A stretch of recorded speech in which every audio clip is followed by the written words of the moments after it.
মনে করেন আপনি 5,000 টাকা নিয়ে শপিং মলে শপিং করতে গিয়েছেন, হঠাৎ করে টাকা দিতে শেষ হয়ে যায়, আমাদের কাছে খুবই ছোট লাগে, মনটা খারাপ হয়ে যায়। তখন মনে হয় আর কিছু টাকা থাকলে হয়তো শপিংটা ভালো করে হতো। কিন্তু অথচ ওই 5,000 টাকা থেকে যদি 10টি টাকা একটা গরিবকে, মাদ্রাসা, মসজিদকে দান করেন, তাহলে আপনাদের ওই 10 টাকা অনেক বড় মনে হয়। একবারও ভেবে দেখেছেন ক্রিকেট ম্যাচ 5 থেকে 6 ঘন্টা সময় লেগে যায়, অথচ আমরা একই জায়গায় বসে একটা ম্যাচ পুরো শেষ করে ফেলি, আমরা বিরক্ত হইনি। একবারও ভেবে দেখেছেন জুমার দিন যখন নামাজ পড়তে যায় মানুষ, হুজুররা যদি একটা কিরাত বা একটা খুতবাটা একটু বড় করে ফেলে, আমার অধৈর্য হয়ে যায়। মনে মনে ভাবি হুজুরদের কোনো কাজ কাম নেই তো, এরা আর কি করবে।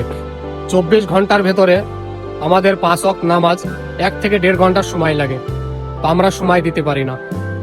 অথচ যদি একটা মুভি বা একটা ফিল্ম আমরা দেখতে যাই হলে, কমসে কম 2 থেকে 3 ঘন্টা সময় কেটে যায় এক জায়গায় বসে, তবুও আমরা অধৈর্য হয়নি। একবারও ভেবে দেখেছেন আমরা সমাজটা কোথায় গিয়ে পৌঁছেছি?